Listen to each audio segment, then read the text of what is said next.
আসসালামু আলাইকুম। ঢাকার আওয়ামী লীগ নেতা জাহিদুল হত্যা মামলায় ৩৩ জনের বিচার শুরু।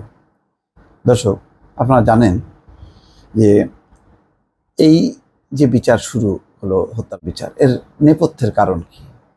নেপথ্যের কারণ হলো যে রাজধানীতে আওয়ামী লীগের যে রাজনীতি, সেই রাজনীতির একটি বড় অংশ হচ্ছে আধিপত্য বিস্তার এবং চাঁদাবাজি, এবং সেটি নিয়ে তাদের অভ্যন্তরীণ দলাদলি, গ্রুপিং, মারামারি, পিটাপিটি, এবং তার আগে নিশ্চয়ই জানেন যে যুবলীগের একজন নিহত হয়েছিল।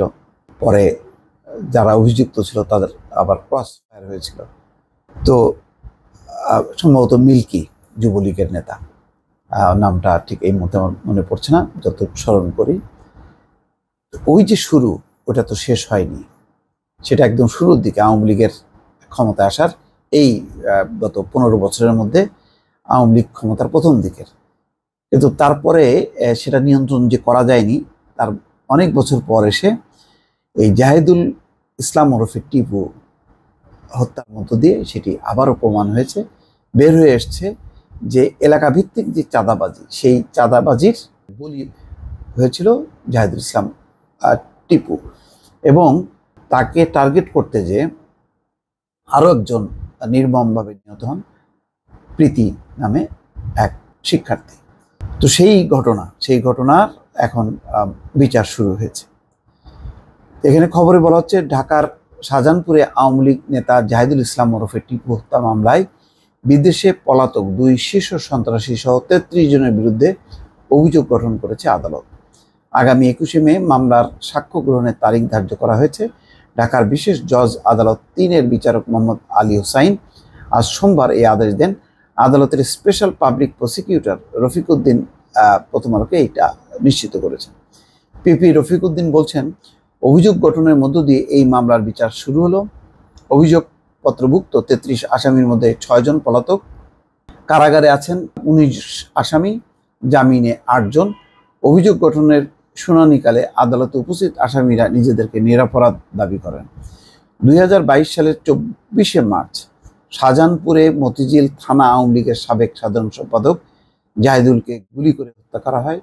সে সময় ঘটনাস্থলে রিকশায় থাকা কলেজ ছাত্রী সামিয়া আফনান ওরফে প্রীতিও, যার বয়স 22, গুলিবিদ্ধ হয়ে মারা যান। এই ঘটনায় জাহিদুলের স্ত্রী ফারহানা ইসলাম শাহজাহানপুর থানায় হত্যা মামলা করেন।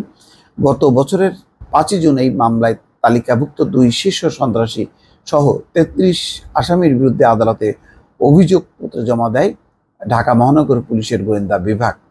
অভিযোগপত্রে তথ্য ও ডিবি কর্মকর্তারা বলেছেন, মতিঝিল কেন্দ্রিক চাঁদাবাজি ও রাজনৈতিক আধিপত্য, এই 2 কারণে জাহিদুলকে হত্যা করা হয়। হত্যার পরিকল্পনায় বিদেশে থাকা পলাতক 2 শীর্ষ সন্ত্রাসী জিসান আহমেদ ও জাফর আহমেদ ওরফে মানিক সহ 30 জনের নাম এসছে। আর হত্যাকাণ্ডে সরাসরি অংশ নিয়েছিলেন 3 জন। ডিবির তথ্যমতে পরিকল্পনায় কারা ছিলেন, হত্যায় কয়জন অংশ নিয়েছিলেন, কার কি ভূমিকা ছিল, দীর্ঘ 14 মাস ধরে তদন্ত করে সেসব তথ্য প্রমাণ জোগাড় করা হয়েছে। অভিযোগপত্রে বলা হয়, হত্যার পরিকল্পনা থেকে বাস্তবায়নে এক একজনের এক এক ধরনের ভূমিকা ছিল। এই হত্যায় সরাসরি অংশ নিয়েছিলেন শুটার মাসুম ওরফে আকাশ, তার বন্ধু মোল্লা শামীম ও পলাশ ওরফে কাল্লা পলাশ। অন্যরা সবাই হত্যার পরিকল্পনাকারী। তদন্ত সংশ্লিষ্ট সূত্র বলছে, ঘটনার 24 ঘন্টার মধ্যে ডিবি শুটার মাসুমকে গ্রেপ্তার করে। পরে তার জবানবন্দিতে সমন্বয়কারী সুমন শিকদার ওরফে মুসার নাম আসে। তাকে ওমান থেকে গ্রেপ্তার করে গত বছরের জুনে ঢাকায় আনা হয়। পরে তিনি আদালতে জবানবন্দি দেন। তার জবানবন্দিতে এই হত্যায় জড়িত বলে যাদের নাম আসে, তাদের অধিকাংশই ক্ষমতাসীন আওয়ামী লীগ ও এর অঙ্গ সংগঠনের রাজনীতির সঙ্গে যুক্ত। তাহলে বুঝতে পারছেন, এই যে মতিঝিল, খিলগাঁও, গুলশান, বনানী, এইসব জায়গায় যারা ক্ষমতাসীন দলের সাথে যুক্ত যে সমস্ত অঙ্গ সংগঠনগুলো, তারা আসলে কি করছে? তারা কি রাজনীতি করে, নাকি তারা ব্যবসা বাণিজ্য, এলাকার আধিপত্য, রাজনৈতিক আধিপত্য, এইসব বিস্তারে কাজ করে?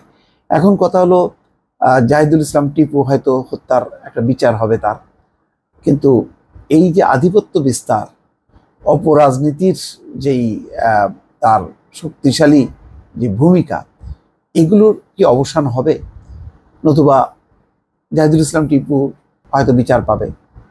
তার কিন্তু সে তো মারাই গেল, এই সমস্ত আধিপত্য বিস্তারের বলি হলো। এর আগে সেই মিল্কি যুবলীগের নেতা, সেও তো বলি হলো।